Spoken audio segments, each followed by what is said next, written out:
다 함께 속회 예배를 드리도록 하겠습니다. 52과 12월 24일자 기쁨의 좋은 소식 이란 제목으로 함께 속회 예배를 드리도록 하겠습니다. 다 함께 조용한 기도 드리겠습니다. 하나님 아버지, 감사를 드립니다. 올 한 해도 주의 은혜 가운데 여기까지 인도해 주시니 감사를 드립니다.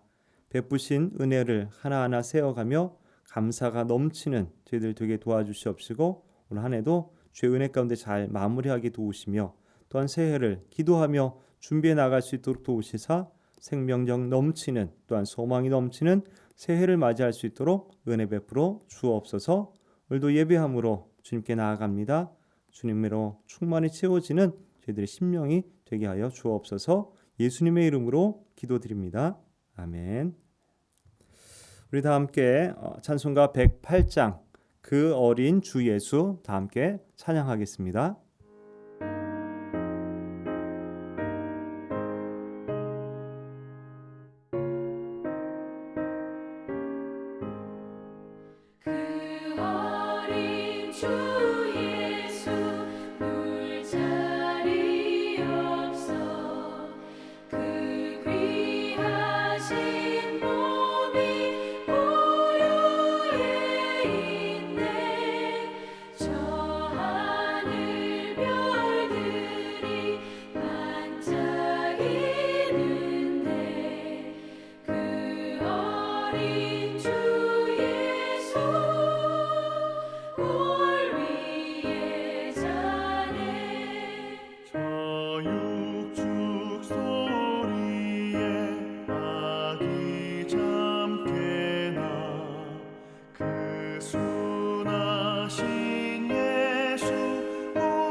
함께 기도드리겠습니다. 하나님 아버지, 감사를 드립니다. 이제 새 성전에서, 이 아름다운 성전에서 정말로 감사로, 기쁨으로 예배드릴 수 있도록 하시니 감사를 드립니다. 주님 허락하신 이 성전에서 이제 마음껏 찬양하며 예배하며 헌신하며 봉사하며 섬기며 하나 되어 나아갈 수 있도록 도와주시옵시고, 이 성전을 통하여서 하시고자 하는 하나님의 놀라운 일들을 저희들이 넉넉히 감당할 수 있도록 도와주옵소서. 특별히 자원하는 마음을 허락하여 주시어서 몸된 교회를 위해서 더욱더 헌신하며 섬길 수 있도록 도와주시옵시고, 저희들 하나하나의 그 자원하는 마음들을 통하여서 주의 교회가 더욱더 든든히 서갈 수 있도록 도와주옵소서. 특별히 새로운 회기에 또 생명을 살리는 교회로라는 표현을 가지고 저희들이 나아갑니다.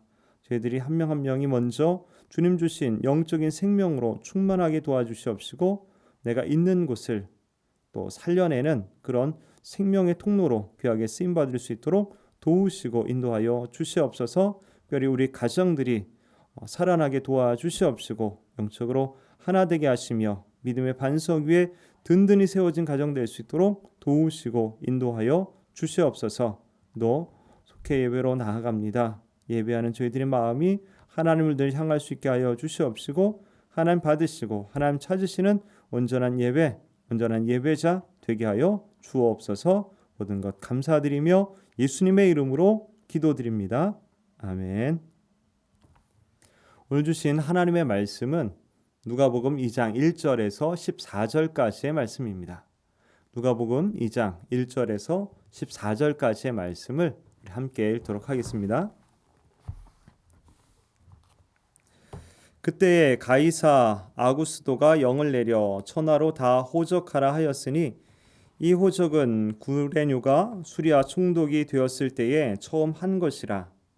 모든 사람이 호적하러 각각 고향으로 돌아가매 요셉도 다윗의 집 족속이므로 갈릴리 나사렛 동네에서 유대를 향하여 베들레헴이라 하는 다윗의 동네로 그 약혼한 마리아와 함께 호적하러 올라가니 마리아가 이미 잉태하였더라.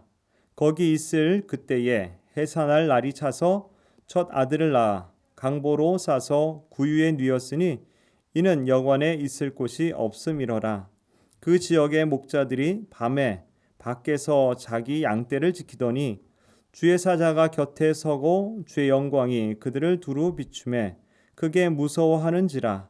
천사가 이르되 무서워하지 말라. 보라, 내가 온 백성에게 미칠 큰 기쁨의 좋은 소식을 너희에게 전하노라. 오늘 다윗의 동네에 너희를 위하여 구주가 나셨으니 곧 그리스도 주시니라. 너희가 가서 강보에 쌓여 구유에 누워 있는 아기를 보리니 이것이 너희에게 표적이니라 하더니 호련히 수많은 천군이 그 천사와 함께 하나님을 찬송하여 이르되 지극히 높은 곳에서는 하나님께 영광이요 땅에서는 하나님이 기뻐하신 사람들 중에 평화로다 하니라. 아멘. 예, 오늘 이렇게 처음 녹화실에서 속회 예배를 녹화를 하게 되었습니다. 좀 어색한 면이 없지 않아 있지만은 함께 오늘 말씀에 또 초점 맞추시고 또 은혜 받는 그런 시간 되었으면 좋겠습니다. 예수님의 탄생 이야기는 마태와 또한 누가복음에 이렇게 기록이 되어 있습니다. 근데 재밌게도 두 복음서가 말하는 이 탄생 기사가 아주 많이 차이점이 있습니다. 예를 들면은 마태복음에서는 예수님이 태어나신 곳에 어떤 집에서 태어나시고 또 그 집으로 동방 박사들이 찾아와서 예물을 드리고 경배하고 이런 장면이 나오게 됩니다. 그리고 또 이 헤롯을 피해서 이제 이집트로 도망하는 뭐 이런 내용도 나오게 되죠. 근데 누가복음은 천사가 밤에 목자들에게 예수님의 탄생 소식을 알리게 되는 그런 내용이 나오고 이 목자들이 이 아기 예수를 찾아가서 또 경배하는 이런 내용이 있게 됩니다. 또 구유에 누이신 또 강보에 쌓여 있는 그 아기 예수님을 보게 되죠. 그래서 조금 뭔가 좀 다른 차이점들을 좀 보게 됩니다. 또 누가복음은 또 이렇게 정결 예식, 이렇게 8일 만에 할례 뭐 이런 부분에 대해서도 기록하고 있는 것을 봐서 좀 뭔가 마태복음하고 누가복음이 다른 것을 기록해 주고 있는 것은 아닌가 이런 생각을 좀 하게 되죠. 자, 그렇지만은 우리가 좀 이것을 성경에서 이렇게 좀 뭔가 상반된 이야기가 나온다라고 이제 생각될 때에 우리는 과연 어떤 자세를 가져야 되는가 이것도 좀 생각해 볼 문제입니다.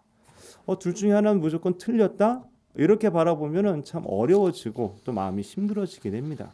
성경이 진리의 말씀이고 하나님이 또 우리 사람들 통해서 이렇게 기록을 하게 하셨을 때는 그만한 이유가 분명 있을 거라는 것이죠. 그리고 그것이 반드시 진리다라는 것이죠. 하나님의 말씀이기 때문에. 그렇다면 상반된 이야기를 어떻게 해야 되냐? 잘 조합할 수 있는 방법으로 우리가 찾아가야 된다라는 것이죠. 그래서 어느 목사님이 이 부분에 대해서 이렇게 잘 정리를 해 주셨더라고요. 먼저 아기 예수가 출생하여서 구유에 누워지고 그것을 이제 목자들이 방문해서 또 이렇게 경배를 하고 그리고 예수님께서는 생후 8일 만에 이제 할례를 받게 되고 또 결례를 위해서 성전에 올라가서 또 선지자들을 만나는 이야기가 나오게 되고요. 그 다음에 이제 동방 박사들이 이제 경배를 이제 한 그것으로 이제 보게 되는 것이죠. 그래서 그때 나이가 예수님의 6개월에서 한 2살 정도 그 정도 이제 되었다라고 이제 보게 되는 것이죠. 그때 이제 동방 박사들이 집으로 이제 찾아가서 경배를 했다라고 보여지고 그 이후에 이제 애굽으로 이집트로 이제 피신하는 내용이 이어지고 또 헤롯이 2살 미만의 어린 아기들을 다 죽이라고 명령하는 그런 이야기들. 또 나중에 예수님 가족이 또 이제 이집트에서 다시금 나사렛으로 돌아오는 이야기. 이렇게 연결을 한다면 전혀 문제될 것이 없다라고 이제 보여지게 된다라는 것이죠.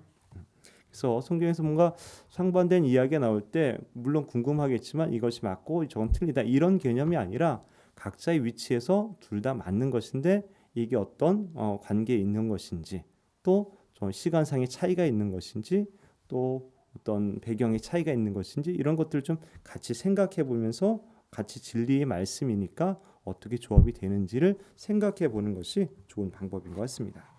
자, 아기 예수님의 탄생 소식은 어떤 의미가 있습니까? 첫째, 선지자의 예언이 이루어졌습니다.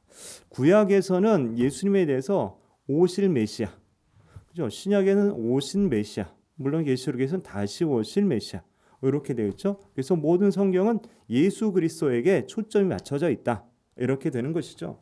그래서 미가 선지자가 이 베들레헴에서 메시아가 탄생할 것을 예언하면서 베들레헴 에브라다야 너는 유다 족속 중에 작을지라도 이스라엘을 다스릴 자가 내게로 나올 것이라. 그의 근본은 상고에 또한 영원에 있느니라. 이 예언대로 마태와 누가는 예수님께서 베들레헴에서 탄생하셨다라고 이제 그렇게 기록을 하고 있는 것이죠. 당시 이스라엘 사람들은 메시아가 베들레헴에서 탄생할 것을 믿고 기다렸습니다. 근데 왜 하필이면 베들레헴일까요? 수많은 도시가 있고 정말 잘 나가고 휘황찬란하고 번성된 그런 도시가 있는데 왜 시골촌 구석인 이 베들레헴에서 태어나셨을까? 이런 것이죠.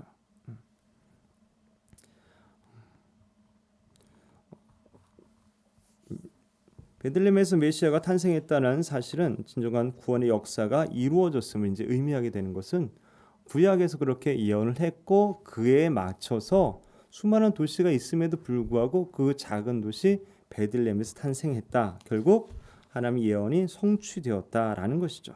그리고 그 작은 도시 정말 보잘것없는 곳에서 태어나셨다라는 것은 하나님 큰 도시나 능력 있는 인물만을 선택해서 일하시는 분이 아니다라는 거죠. 소외받고 외면당하고 또 관심 밖에 있고 이런 자들 하나님께서 늘 관심을 갖고 계시고 또 그들에게 어떤 위로와 소망과 또한 기쁨이 되기를 원하신다라는 것이죠. 그래서 우리가 늘 나는 안 돼, 나는 부족해, 나는 그 정도가 안 돼, 나는 소외돼 있어 이렇게 생각할지 모르겠지만 하나님께서는 절대 그렇게 소외하지 않는다는 거죠. 외면하지 않고 오히려 그렇게 낮고 천하고 연약하고 이런 사람들에게 오히려 더 큰 관심을 가지고 있다라는 것이죠. 두 번째로 메시아를 기다린 사람들에게 소망이 되었습니다. 누가는 먼저 목자들에게 예수님의 탄생 소식이 알려졌다라고 그렇게 이제 말해주고 있습니다. 이 목자들 우리는 좀 목자들이 익숙하죠. 왜냐하면 다윗도 이 목자였죠. 그래서 굉장히 좀 익숙한 그런 건데 실제로 목자들이라고 했을 때의 이 느낌은 이 당시에는 굉장히 좀 하층민, 천민 이런 느낌이 있습니다. 그래서 물론 창기나 세리 정도는 아니지만 거의 뭐 비슷한 그런 수준의 레벨밖에 안 되는 그런 사람들이었다라는 거죠. 그렇게 봤을 때 베들레헴과 같이 연결되죠. 베들레헴도 굉장히 소외되고 또 시골 촌구석이고 거기에다 목자들, 이 목자들도 굉장히 천민이었고 사람들에게 좀 소외돼 있고 인정받지 못하는 그런 부류의 사람들이었다라는 거죠. 근데 하지만 이 목자들이 어땠습니까? 그 양떼를 지킨다라는 굉장히 그 피곤하고 고단하고 어려운 일이거든요. 근데 그 밤에도 깨어서 양떼를 충실하게 성실하게 지키고 있었다라는 거죠. 그런 목자들에게 예수님의 탄생 소식이 전해졌다라는 것입니다. 고단하고 힘든 삶을 살아가는 사람들에게 소망과 용기를 주셨다라는 것이죠. 나아가 예수님의 탄생은 메시아를 기다리는 모든 사람에게 놀랍고 큰 기쁨의 소식이 되게 됩니다. 자기의 자리에서 비록 보잘것없고 천하고 아무도 알아주진 않지만 그 자리에서 충실하게 성실하게 책임감 있게 자기 자리를 지키는 그런 자들이 바로 주님 오심의 탄생의 기쁜 소식을 접할 수 있는 그런 축복의 자리다, 축복의 사람들이다라는 것이죠. 천사는 포대기에 쌓여 구유에 누워 있는 아기가 메시아요 주님이심을 전했습니다.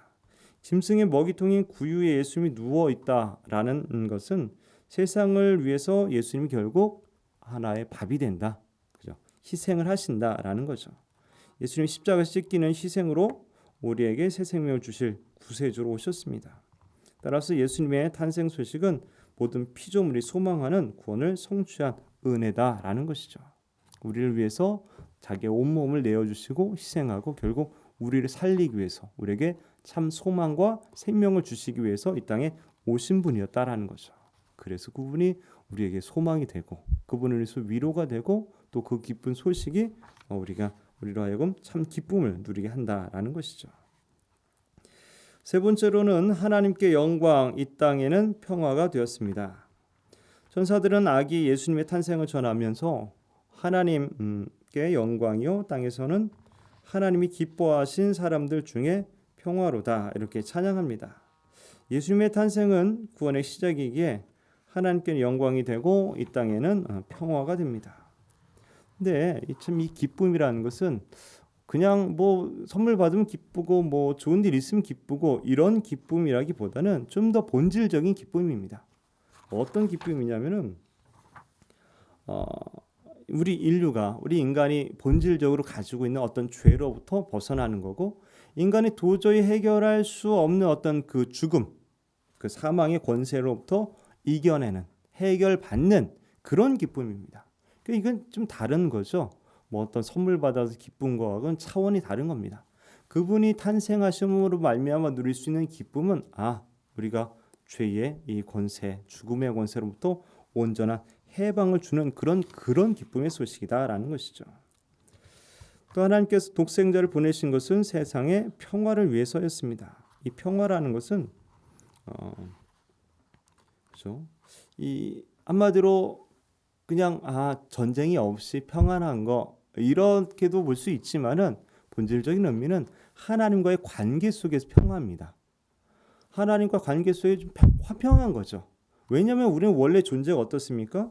죄로 말미암아 죽을 수밖에 없는, 또 하나님과 원수되었던 불순종의 진노의 자녀들이었는데, 예수님이 오심으로 말미암아 그 중간 역할을 하시고 십자가로 말미암아 죄를 사해 주실 거기 때문에 그 사건으로 말미암아 우리는 뭐예요? 하나님과 화평한 그런 관계가 되었다는 거죠. 그 평화를 얘기하는 겁니다. 그래서 하나님과의 관계 속에 평화를 누리게 된 우리가 우리 안에 진정한 마음속의 평안도 누리게 되고, 그렇게 평안한 사람들이 다른 사람에게도 평화의 역할을, 평화케 하는 역할, 화평케 하는 그런 역할을 하게 됨으로 말미암아 인류 모두가 평화를 누리게 되는 것이죠. 즉 하나님과의 평화를 누리는 사람들로 말미암아서 온 세상이 점점 그런 사람들이 많아짐으로 말미암아 온 세상 모두가 평화를 누리게 되는 것이죠. 그 소식을 얘기하는 겁니다. 주님께서 이 땅에 오신 것은 바로 본질적으로 그것을 위해서 오셨다는 거죠. 평화는 하나님이 기뻐하시는 사람들에게 주시는 선물입니다. 그래서 말하기를 누구한테 평화냐? 하나님이 기뻐하시는 사람들, 하나님 믿는 사람들, 하나님과 화목하게 된 그 사람들이 진정한 그 평안을 누리며 살아갈 수 있게 된다라는 것이죠. 또 그래야지만 세상의 모든 영역에서 진정한 평화가 이루어지게 된다라는 것이죠. 자, 그러나 세상의 현실은 정죄와 심판, 갈등과 분열로 평화롭지 못합니다. 예수님은 이런 우리를 죄에서 구원하시려고 평화의 왕으로 오셨습니다. 그렇게 불안하고 걱정하고 염려하고 갈등하고 분열된 우리에게 참된 평안함, 안정감, 그걸 주시려고 이 땅에 오셨다라는 것이죠. 이게 얼마나 감사하고 얼마나 큰 일입니까? 결국 예수님을 통해서 구원의 은혜를 체험한 사람들에게 임한 그 평화, 하나님으로 해서 누리는 이 평안, 만족감, 이것이 결국 하나님께는 영광이 됩니다. 하나님 한 분만으로 만족하는 그 사람들, 그런 사람들 말미암아 하나님께서는 영광을 받으시게 되는 것이죠. 자, 하나님께서 선지자를 통해 약속하신 대로 예수님이 탄생하셨습니다. 메시아의 탄생은 목자들처럼 삶에 지친 그런 사람들에게 소망이 되었습니다. 죄에서 구원하실 그리스도의 탄생은 하나님께 영광이요, 또 이 땅의 사람들에게 평화가 되었습니다. 그러므로 예수님의 탄생은 그 자체가 온 인류에게 진정한 참 기쁨의 소식이다라는 것이죠. 이 사실을 우리들 마음속에 새기시고 또 이 성탄의 계절에 또 우리뿐만이 아니라 우리 가정과 우리 이웃과 내가 소속된 그런 공동체와 나의 관계 있는 사람들에게 이 큰 기쁨의 좋은 소식을 전하는 저와 여러분 되시기를 주님의 이름으로 축원합니다. 아멘. 시간 함께 우리 함께 중보하는 시간 가졌으면 좋겠습니다. 올 한 해 하나님께서 베풀어 주신 은혜들을 좀 세워 보시면서 아직 또 좀 며칠 남았지만은 새해는 어떤 한 해를 맞이하게 될지, 어떤 소망을 가지고 어떤 기도 제목을 가지고 나아가야 될지, 또 새해를 바라보면서 좀 기도 제목을 가지고서 기도했으면 좋겠고요. 또한 이 교회와 또 우리 속회를 위해서, 또 어려움 당하는 이웃들을 위해서, 또 성탄의 소식을 모르는 그런 사람들, 불신자들 위해서도 함께 기도했으면 좋겠습니다. 그리고 우리가 있는 모든 곳에 하나님의 평화, 평안, 화평 이런 것들이 온전히 이루어지고 그런 역할을 감당하는 저희들 되도록 함께 기도했으면 좋겠습니다. 기도하십시다.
예수님의 이름으로 기도드립니다.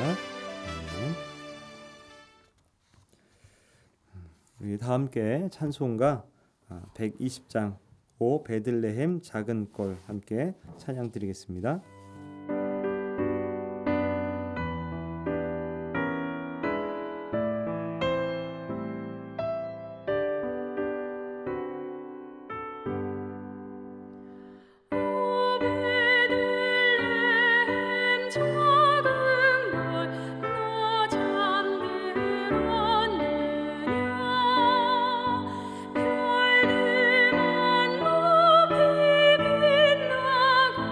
참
우리 다 함께 주기도문으로 오늘 속회 예배를 마치도록 하겠습니다. 하늘에 계신 우리 아버지여, 이름이 거룩히 여김을 받으시오며 나라의 임하옵시며 뜻이 하늘에서 이루는 것 같이 땅에서도 이루어지이다. 오늘날 우리에게 일용할 양식을 주옵시고 우리가 우리에게 죄 지은 자를 사하여 준 것 같이 우리 죄를 사하여 주옵시고 우리를 시험에 들게 하지 마옵시고 다만 악에서 구하옵소서. 나라와 권세와 영광이 아버지께 영원히 있사옵나이다. 아멘. 감사합니다. 수고 많으셨습니다.